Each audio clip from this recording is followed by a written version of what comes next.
તો મિત્રો, આજે આપણે દક્ષિણ ગુજરાત યુનિવર્સિટી વીર નર્મદ દક્ષિણ ગુજરાત યુનિવર્સિટી માર્ચ એપ્રિલ 2026માં લેવાયેલી FIBA સેમેસ્ટર 2 અર્થશાસ્ત્ર major paper 3 theory of value એટલે કે મૂલ્યના સિદ્ધાંતોનું જે યુનિવર્સિટીનું ક્વેશ્ચન પેપર છે એના ટૂંકા પ્રશ્નનું સોલ્યુશન આપણે કરીશું. તો મિત્રો, ક્વેશ્ચન 1નો પ્રશ્ન 1 આપણને પૂછ્યો છે, બજારના પ્રકારો જણાવો, state the type of market.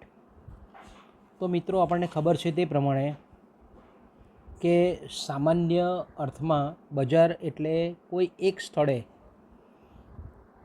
જ્યાં વસ્તુઓ અને સેવાઓ ખરીદનારા અને વેચનારા એકત્રિત થાય છે અને જ્યાં વસ્તુઓનું ખરીદી વેચાણ થાય છે તે સ્થળને બજાર માર્કેટ તરીકે ઓળખવામાં આવે છે. પરંતુ અર્થશાસ્ત્રમાં બજારનો અર્થ એ થોડો વિસ્તૃત થાય છે. જેમ કે બજાર એક એવો વિસ્તાર છે કે જ્યાં ખરીદનારા અને વેચનારા પ્રત્યક્ષ કે પરોક્ષ રીતે વેપારીઓ, એજન્ટો કે દલાલો દ્વારા એકબીજાના એટલા બધા નિકટના સંપર્કમાં આવે છે કે જેથી બજારના એક ભાગમાં પ્રવર્તતા ભાવોની અસર બજારના બીજા ભાગોમાં પ્રવર્તતા ભાવ ઉપર થાય છે. ટૂંકમાં આપણે એમ કહીએ તો કે બજાર એક એવી વ્યવસ્થા કે સંગઠન છે કે જ્યાં વસ્તુના ખરીદનારા અને વેચનારા એકબીજા સાથે ઘનિષ્ઠ સંપર્કમાં હોય છે. બજાર માટે કોઈ ચોક્કસ સ્થળ કે મકાન હોવું જરૂરી નથી. બજાર માટે તો એટલું જ આવશ્યક છે કે બધા જ ગ્રાહકો અને વિક્રેતાઓ એકબીજાના પ્રત્યક્ષ કે પરોક્ષ રીતે ઘનિષ્ઠ સંપર્કમાં હોય. અથવા તો આપણે એમ કહીએ કે કોઈ પણ સંચાર માધ્યમો દ્વારા, ટેલિફોન છે, મોબાઈલ ફોન છે, ટીવી છે, ઇન્ટરનેટ છે, ટ્રેડિંગ પ્લેટફોર્મ્સ છે, અને આપણે જાણીએ છીએ તે પ્રમાણે કે આધુનિક સમયમાં ફ્લિપકાર્ટ છે, એમેઝોન છે, અથવા તો સોશિયલ મીડિયા, ફેસબુક, વોટ્સએપ દ્વારા પરોક્ષ રીતે પણ એકબીજાના સંપર્કમાં આવે અને વસ્તુની ખરીદી અને વેચાણ થાય. તો એવી વ્યવસ્થા, સંગઠન કે વિસ્તારને આપણે બજાર તરીકે ઓળખીએ છીએ. હવે આપણો પ્રશ્ન છે, બજારના પ્રકારો જણાવો. તો કે બજારના પ્રકારોને આપણે અલગ અલગ રીતે વર્ગીકૃત કરી શકીએ. પહેલું છે પેદાશના સ્વરૂપને આધારે વર્ગીકરણ, કે ભાઈ જે વસ્તુ વેચાય છે એનું સ્વરૂપ કેવું છે. તો કે પહેલું છે આપણે પેદાશ બજાર અથવા તો વસ્તુ બજાર જેને આપણે કહીએ છીએ તે, કે જે બજારમાં ચીજ વસ્તુઓની ખરીદી અને વેચાણ થતું હોય તો તેને વસ્તુ બજાર, કોમોડિટી માર્કેટ, પ્રોડક્ટ માર્કેટ કે પેદાશ બજાર કહેવાય છે. બીજું છે સાધન બજાર, ફેક્ટર ઓફ પ્રોડક્શનનું માર્કેટ, એટલે કે જે બજારમાં ઉત્પાદનના સાધનો જેમ કે જમીન છે, શ્રમ છે, મૂડી છે વગેરેની ખરીદી અને વેચાણ થતી હોય તો તેને સાધન બજાર એટલે ઉત્પાદનના સાધનોનું બજાર કહેવાય છે. બીજો જે મુખ્ય પ્રકાર છે એ છે વિસ્તારની દ્રષ્ટિએ, કે ભાઈ વસ્તુ જે વેચાય છે એ કેટલા ટ્રેડિંગ એરિયામાં વેચાય છે એ પ્રમાણે બજારનું વર્ગીકરણ કરવામાં આવે છે. અને એના 3 પ્રકાર આપણે પાડી શકીએ: સ્થાનિક બજાર, રાષ્ટ્રીય બજાર અને આંતરરાષ્ટ્રીય બજાર. સ્થાનિક બજારમાં પણ આપણે જોઈ શકીએ છીએ કે જ્યાં વસ્તુઓ કે પેદાશની ખરીદી અને વેચાણ અમુક સીમિત વિસ્તાર પૂરતી જ મર્યાદિત હોય તો તેને આપણે સ્થાનિક બજાર કહીએ. કે ભાઈ દાખલા તરીકે લોકલ એરિયામાં જો શાકભાજી વેચાતું હોય, કાપડનું બજાર હોય તો તેને આપણે સ્થાનિક બજાર કહીએ છીએ. ઓકે. રાષ્ટ્રીય બજાર, જે વસ્તુઓનું ખરીદી અને વેચાણ સમગ્ર રાષ્ટ્રમાં, દેશમાં થતું હોય તો તેને આપણે રાષ્ટ્રીય બજાર કહીએ છીએ. દાખલા તરીકે લોખંડ છે, સિમેન્ટ છે, એલ્યુમિનિયમ છે, અલગ અલગ મેટલ છે, કાપડ છે, વગેરે વગેરે. ત્રીજું છે આંતરરાષ્ટ્રીય બજાર, ઇન્ટરનેશનલ માર્કેટ જેને આપણે કહીએ છીએ કે ભાઈ અમુક વસ્તુઓનું ખરીદી અને વેચાણ સમગ્ર દુનિયાના વિશ્વના અલગ અલગ દેશોમાં થતું હોય તો તેને આપણે વૈશ્વિક બજાર, વિશ્વનું બજાર, આંતરરાષ્ટ્રીય બજાર તરીકે ઓળખવામાં આવે છે. ઓકે, ત્રીજો જે મુખ્ય પ્રકાર છે બજારના પ્રકારોમાં એ છે ખરીદી અને વેચાણના જથ્થાની દ્રષ્ટિએ, પ્રમાણની દ્રષ્ટિએ, એના વોલ્યુમની દ્રષ્ટિએ બજારના પ્રકારો. તો પહેલું છે જથ્થાબંધ બજાર. જથ્થાબંધ બજારમાં દરેક વસ્તુનું ખરીદી અને વેચાણ ખૂબ મોટા જથ્થામાં, મોટા પ્રમાણમાં થતું હોય છે. અને બીજું જે બજાર છે તેને આપણે રિટેલ માર્કેટ, છૂટક બજાર કહીએ છીએ. જથ્થાબંધ બજારને આપણે ઇંગ્લિશમાં હોલસેલ માર્કેટ કહીએ છીએ અને બીજો જે પ્રકાર છે એમાં છૂટક બજાર, રિટેલ માર્કેટ. તો કે ભાઈ છૂટક બજાર એટલે એવું બજાર છે કે ખરીદનારા અને વેચનારાઓ વચ્ચે જે સોદા થાય છે તે નાના જથ્થામાં થાય છે, નાના પ્રમાણમાં થાય છે. તો આ જે છૂટક બજાર છે એના દ્વારા જ આપણે જથ્થાબંધ બજારોએ, વેપારીઓએ, સ્ટોકિસ્ટોએ કેટલો જથ્થો રાખવો તેનો અંદાજ આવે છે. અને જથ્થાબંધ બજારો પરથી જ ઉત્પાદકોને પણ, ઉત્પાદક પેઢીઓને ખબર પડે, મિલોને ખબર પડે, મોટા મોટા જે બહુવિધ વસ્તુઓનું ઉત્પાદન કરતા હોય મોટી કંપનીઓ હોય એણે કેટલું ઉત્પાદન કરવું એ અંગેના નિર્ણયો મોટી પેઢીઓ, મોટા કદની પેઢીઓ એ જથ્થાબંધ બજારોના વર્તણૂક પરથી અંદાજો મેળવે છે. ઓકે, સમયના આધારે બજારનું વર્ગીકરણ. તો કે સમયના આધારે બજારનું વર્ગીકરણ આપણે 4 રીતે કરી શકીએ. પહેલું છે અતિ ટૂંકા ગાળાનું બજાર, કે ભાઈ આપણે એમ કહીએ કે ખૂબ એક દિવસ માટે કોઈ જગ્યાએ મેળો ભરાતો હોય અને ત્યાં વેચનારાઓ અને ખરીદનારાઓ એક દિવસ માટે ભેગા થતા હોય તો તેને આપણે અતિ ટૂંકા ગાળાનું બજાર કહીએ. ટૂંકા ગાળાનું બજાર, અતિ ટૂંકો ગાળો, પછી બીજું છે ટૂંકા ગાળાનું બજાર, શોર્ટ ટર્મ માર્કેટ. કે ભાઈ કોઈ જગ્યાએ આપણે જોઈએ કે અઠવાડિયા સુધી બજાર ભરાયેલું હોય, અઠવાડિયું હોય, કે ભાઈ દાખલા તરીકે ઘણા શહેરોમાં આપણે જોઈએ છીએ કે ભાઈ અંબાજી છે કે આવા તીર્થધામો છે, ત્યાં નવરાત્રિના સમયે જોઈએ છે તો કે બજાર 9-10 દિવસ સુધી ચાલતું હોય તો તેને આપણે ટૂંકા ગાળાનું બજાર કહીએ. ત્રીજું છે લાંબા ગાળાનું બજાર, સમયના લાંબા ગાળા સુધી પ્રવર્તમાન હોય તો તેને આપણે લાંબા ગાળાનું બજાર કહીએ છીએ. અને અતિ લાંબા ગાળાનું બજાર, કોઈ સમયનો ગાળો છે તે ખૂબ મોટો હોય તો તેને આપણે અતિ લાંબા ગાળાનું બજાર કહીએ છીએ. એમાં વસ્તુની આપણે ખરીદી અને વેચાણ સમયના ખૂબ લાંબા ગાળા સુધી પ્રવર્તમાન હોય તો તેને આપણે અતિ લાંબા ગાળાનું બજાર કહીએ છીએ. અને છેલ્લો જે પ્રકાર, મુખ્ય પ્રકાર છે એ છે હરીફાઈના ધોરણે બજારનું વર્ગીકરણ. તો કે ભાઈ બજારમાં ખરીદનારાઓ અને વેચનારાઓ વચ્ચેની જે પ્રત્યક્ષ અને પરોક્ષ જે હરીફાઈઓ છે, સ્પર્ધા છે, એના આધારે બજારના 5 પ્રકારો પડે છે. પહેલું છે પૂર્ણ હરીફાઈવાળું બજાર, બીજું છે ઇજારાયુક્ત હરીફાઈવાળું બજાર, ત્રીજું છે ઇજારાવાળું બજાર, ચોથું છે અલ્પહસ્તક ઇજારાવાળું બજાર, પાંચમું છે દ્વિહસ્તક ઇજારાવાળું બજાર. તો આપણે એમ કહીએ કે બજારમાં પ્રવર્તતી જે હરીફાઈ છે તેના આધારે પૂર્ણ હરીફાઈવાળું બજાર, ઇજારાયુક્ત હરીફાઈવાળું બજાર, અલ્પહસ્તક ઇજારાવાળું બજાર, દ્વિહસ્તક ઇજારાવાળું બજાર અને ઇજારાવાળું બજાર. તો આ રીતે તમે આ 2 માર્કનો ટૂંકો પ્રશ્ન છે પણ તમે ખૂબ અતિ વિસ્તૃતમાં નહીં પરંતુ એના અમુક મુદ્દાઓને આવરી અને આ રીતે તમે બજારના પ્રકારો દર્શાવી શકો. ઓકે મિત્રો, તો હવે બીજો પ્રશ્ન આપણે ટૂંકો પ્રશ્ન પૂછાયેલો છે કે પૂર્ણ હરીફાઈવાળા બજારમાં પેઢીની માંગ રેખા એક્સ ધરીને સમાંતર શા માટે હોય છે? ખૂબ સરસ પૂછેલો છે પ્રશ્ન પેપર સેટરે કે ભાઈ પૂર્ણ હરીફાઈવાળું બજાર એટલે આપણને ખબર છે કે અસંખ્ય, કરોડોની સંખ્યામાં ઉત્પાદક પેઢીઓ આવેલી હોય અને કરોડોની સંખ્યામાં ખરીદનારાઓ પણ આવેલા હોય. બજારમાં સમાન ગુણી વસ્તુનું વેચાણ હોય, મુક્ત પ્રવેશ હોય, મુક્ત અવરજવર જેને આપણે કહીએ છીએ તે હોય, વાહન વ્યવહારનો ખર્ચનો અભાવ હોય, જાહેરાત ખર્ચનો શૂન્ય હોય છે. તો આવું જે પૂર્ણ હરીફાઈવાળું બજાર છે એમાં આપણને ખબર છે કે વસ્તુની જે કિંમત નક્કી થાય છે તે બજારની કુલ માંગ અને કુલ પુરવઠા દ્વારા નક્કી થાય છે. તો આ જે નક્કી થયેલી જે કિંમત છે એનો દરેક પેઢીએ સ્વીકાર કરી લેવો પડે છે. કોઈ ઉત્પાદક ગમે તેટલી માત્રામાં વસ્તુનું ઉત્પાદન કરીને વસ્તુનો પુરવઠો ઠાલવે તો પણ બજાર કિંમતને એ સ્પર્શી શકતો નથી. અને કોઈ ખરીદનાર ગમે તેટલા મોટા જથ્થામાં ગમે તેટલી ખરીદી કરે છતાં પણ એ કિંમતને વધારી શકતો નથી.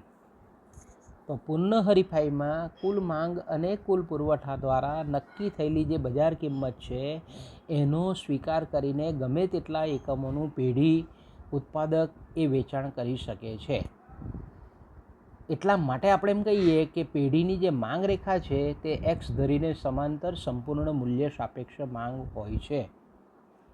ઓકે, તો મિત્રો હવે આપણે ત્રીજો ટૂંકો પ્રશ્ન છે કે ભાઈ અલ્પહસ્તક ઇજારો, જેને આપણે ઇંગ્લિશમાં કહીએ છીએ ઓલિગોપોલી, અલ્પહસ્તક ઇજારો એટલે શું? ખૂબ સરસ મજાનો પ્રશ્ન પૂછ્યો છે. તો આપણે એનો જવાબ આ રીતે લખી શકીએ કે અલ્પહસ્તક ઇજારો, ઓલિગોસ એટલે ગ્રીક ભાષાના બે શબ્દો છે, ઓલિગોસ અને પેલાઇન. ઓલિગોસ એટલે અલ્પ, થોડાક, અને પેલાઇન એટલે વેચનારાઓ. તો જે બજારમાં આંગળીના વેઢે ગણી શકાય એટલા ઓછા ઉત્પાદકો હોય, ઓછા વિક્રેતાઓ હોય, તો તેવા બજારને સામાન્ય અર્થમાં આપણે એમ કહી શકીએ કે અલ્પહસ્તક ઇજારોવાળું બજાર છે. દાખલા તરીકે સિમેન્ટનું બજાર છે, સ્ટીલનું બજાર છે, મોટર કાર કંપનીનું બજાર છે, ઇન્ટરનેટ પ્રોવાઈડરોનું બજાર છે. તો એની જો વ્યાખ્યા આપણે આપવી હોય તો અલ્પહસ્તક ઇજારો એક એવી પરિસ્થિતિ છે કે જેમાં વિક્રેતાઓની સંખ્યા ખૂબ અલ્પ હોય છે અને તેથી દરેક વિક્રેતા વ્યક્તિગત રીતે બજારમાં જે પુરવઠો મૂકે છે તેની કિંમત ઉપર થનાર અસરથી તે સભાન હોય છે. ઓકે, તો આ રીતે તમે જવાબ આપી શકો. પછી બીજો પ્રશ્ન છે કિંમત જડતા, કિંમત ચુસ્તતા. બરાબર, કિંમત જડતા અને બીજું એને આપણે શું કહીએ છીએ? કિંમત જડત્વ પણ કહીએ છીએ, કિંમત ચુસ્તતા પણ કહીએ છીએ. તો આપણે એમ કહીએ કે અલ્પહસ્તક ઇજારાવાળા બજારમાં પેઢી જે કિંમત નક્કી કરે છે એ કિંમતમાં બહુ ફેરબદલાવ લાવતી હોતી નથી, કિંમતને વળગી રહે છે. પોતાના ગ્રાહકોને વધારવા માટે એ જાહેરાત ખર્ચનો ઉપયોગ કરે છે. પણ મોટેભાગે આપણે એમ કહીએ કે કિંમતમાં બહુ ઝાઝો ફેરફાર, કારણ કે ઘણી વખત આપણે જાણીએ છીએ કે અલ્પહસ્તક ઇજારાવાળું બજાર એ એવું બજાર છે કે જેમાં પેઢીઓનું પરસ્પરાવલંબન જબરજસ્ત હોય છે. અને આપણે જોઈ ગયા તે પ્રમાણે કે દરેક પેઢી અન્ય પેઢીઓના વર્તન વિશે ખૂબ માઇક્રોસ્કોપિક ઓબ્ઝર્વેશન કરીને અંદાજો બાંધે છે અને પછી એ અંદાજોને આધારે પોતાના વર્તનને એ નક્કી કરે છે અથવા તો નિર્ણય કરે છે. પણ અહીંયા આપણને એવું જોવા મળે છે કે કોઈ એક પેઢી કિંમતમાં વધારો કરે તો અન્ય પેઢીઓ કિંમત વધારશે કે કેમ, અને વધારશે તો કેટલા પ્રમાણમાં વધારશે વગેરે બાબતો અંગે કોઈ સાચો અંદાજ બાંધી શકતી નથી. જો કોઈ પેઢી તેની વસ્તુના ભાવ વધારે અને અન્ય પેઢીઓ કારણ કે લગભગ એકબીજાની નજીકની અવેજી વસ્તુઓનું ઉત્પાદન આ બજારમાં થાય છે, જો હરીફ પેઢીઓ ભાવ વધારશે નહીં અને જો તે પોતાની વસ્તુના ભાવ ઘટાડે તો અન્ય પેઢીઓ, એટલે આપણે એમ કહીએ કે પેઢીએ જો વધારવાનો નિર્ણય લીધો હોય ને એની ખૂબ ઓછી માત્રામાં ઉત્પાદકો છે, એટલે એ લોકો જો આપણે એમ કહીએ કે પોતાની વસ્તુની કિંમત સ્થિર રાખે અથવા તો ઘટાડે તો જે પેઢીએ કિંમત વધારેલી છે એની માંગ ઘટવાની શક્યતા પૂરેપૂરી રહી છે. અને એનાથી ઉલટું કે જ્યારે જો પેઢી અલ્પહસ્તક ઇજારાવાળા બજારમાં કિંમત જો ઘટાડવાનો પ્રયત્ન કરે અને અન્ય પેઢીઓ પણ કિંમત ઘટાડે પણ ખરી અને ન પણ ઘટાડે, તો તેવા સંજોગોમાં આપણે એમ કહીએ કે અલ્પહસ્તક ઇજારાવાળા બજારમાં દરેક પેઢીઓનો આગ્રહ એવો હોય છે કે એક વખત જે કંઈ પણ કિંમત નક્કી થયેલી હોય એમાં બહુ પરિવર્તન કરવાનું ઈચ્છે નહીં, ભાવમાં ફેરફાર કરવાનું વલણ ધરાવતી નથી. તો આપણે એમ કહીએ કે આવું કેમ બને છે? તો કે અલ્પહસ્તક ઇજારાવાળા બજારમાં પોલ સ્વિઝીએ એક ખાંચવાળી માંગ રેખા દ્વારા આ ઘટનાને સમજાવેલી છે. ઘટાડે છે કિંમત તો એટલું બધું વેચાણ વધતું નથી પેઢીનું, વધારે છે તેનો નફો ઘટે છે, વેચાણ પણ ઘટે છે. ઓકે, આગળનો પ્રશ્ન છે સીમાંત ઉત્પાદકતા એટલે શું? આપણો પ્રશ્ન કયો છે બાળકો? સીમાંત ઉત્પાદકતા એટલે શું? તો કે ભાઈ સીમાંત ઉત્પાદકતા એટલે આપણને ખબર છે કે વહેંચણીનો જે સીમાંત ઉત્પાદકતાનો સિદ્ધાંત છે પ્રશિષ્ટ અર્થશાસ્ત્રીઓ આપેલો છે, ડેવિડ રિકાર્ડોએ આપેલો છે, વિક્સ્ટીડે આપેલો છે, વોલરાસે આપેલો છે, ક્લાર્કે આપેલો છે, જ્હોન રોબિન્સને આપેલો છે, કેલેસ્કી જેવા અર્થશાસ્ત્રીઓ આપેલો છે. તો સીમાંત ઉત્પાદકતાનો મતલબ એવો થાય કે ઉત્પાદનના અન્ય સાધનોનું પ્રમાણ સ્થિર રાખીને કોઈ એક સાધનના એક વધારાના એકમને રોકવાથી કુલ ઉત્પાદનમાં જે વધારો થાય તેને સીમાંત ભૌતિક ઉત્પાદકતા અથવા તો સીમાંત પેદાશ અથવા તો સીમાંત ઉત્પાદન કહેવામાં આવે છે. આ સીમાંત ભૌતિક ઉત્પાદનને જ્યારે નાણાંમાં દર્શાવવામાં આવે છે ત્યારે તે સીમાંત આવક બને છે. એટલે આપણે એમ કહી શકીએ કે સીમાંત આવક એટલે જ સીમાંત ઉત્પાદન. સીમાંત આવક ઉત્પાદકતા બરાબર સીમાંત ભૌતિક ઉત્પાદકતા ગુણ્યા વસ્તુની કિંમત. એટલે ટૂંકમાં આપણે કહીએ તો સીમાંત ભૌતિક ઉત્પાદનને આપણે ઉત્પાદકતાને સીમાંત ઉત્પાદકતા તરીકે ઓળખવામાં આવે છે. ઓકે, પછીનો પ્રશ્ન ખૂબ સરળ છે, વેતન એટલે શું? ઘણા વિદ્યાર્થી મિત્રોએ પરીક્ષામાં વેતનનો મતલબ પણ સમજી શક્યા નથી, એ ખરેખર દુઃખની વાત છે. તો આપણે એમ કહી શકીએ કે વેતન એટલે ઉત્પાદનના સાધન તરીકે સંપત્તિના ઉત્પાદન કાર્યમાં જોડાવા બદલ શ્રમને જે વળતર મળે છે તેને આપણે વેતન કહેવામાં આવે છે. અર્થશાસ્ત્રમાં આપણે એમ કહીએ કે શ્રમ એટલે માત્ર શારીરિક શ્રમ જ નહીં પરંતુ માનસિક શ્રમનો પણ સમાવેશ થાય છે.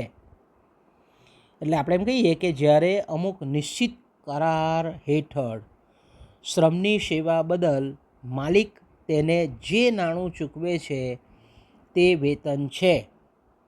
વેતન એટલે અર્થશાસ્ત્રની પરિભાષામાં કહીએ તો વેતન એટલે અમુક નિશ્ચિત સમયગાળા જેમ કે અઠવાડિયું, માસ કે વર્ષ દરમિયાન શ્રમિકે કરેલી ઉત્પાદક પ્રવૃત્તિના બદલામાં ચૂકવવામાં આવતું નાણાકીય વળતર.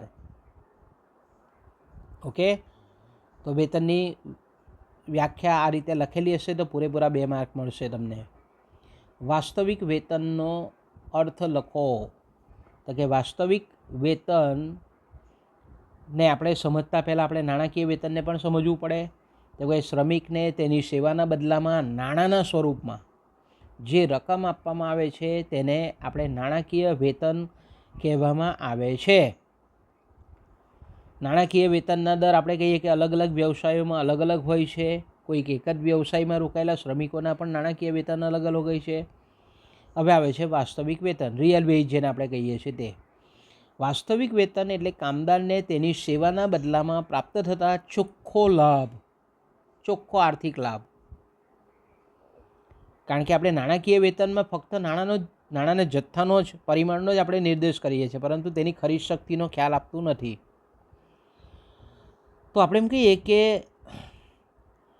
નાણાકીય વેતન પાછળનો જે મુખ્ય હેતુ છે, ઉદ્દેશ છે, વસ્તુઓ અને સેવાઓ ખરીદવાનો હોય છે. પણ આપણે એમ જાણીએ છીએ તે પ્રમાણે કે નાણાંની મદદથી વ્યક્તિઓ જ્યારે વસ્તુઓ કે સેવાઓ ખરીદે છે પરંતુ વસ્તુઓની ખરીદ શક્તિ કેટલી છે, એમાં વધારો થયેલો છે કે ઘટાડો થયેલો છે એનો ખ્યાલ આપણને નાણાકીય વેતનમાં પ્રાપ્ત થતો નથી.